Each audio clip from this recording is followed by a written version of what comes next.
makiki-join kami sa Parade of Lights na inorganize ng District of Lions Club.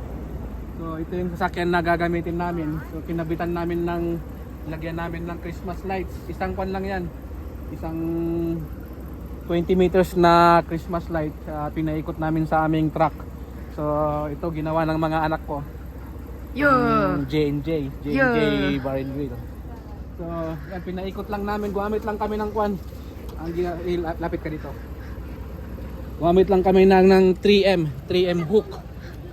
Yan. Gamit kami ng 3M hook para maipaikot namin sa sasakyan. Tapos meron kaming kwan. Ano pangalan niya? Snowman. So, ang ginawa ko para kasi walang built-in na AC power itong sasakyan namin, kaya bumili ako ng inverter. Papakita ko sa iyo. Power inverter. Ayan. Yan, kung nakikita niyo yan yung power inverter na binili ko. 600 watts lang binili ko para magamit namin sa 110. May plug namin yung Christmas lights for 110 volts. Okay. Good. Yeah. Daddy, can you open the lights?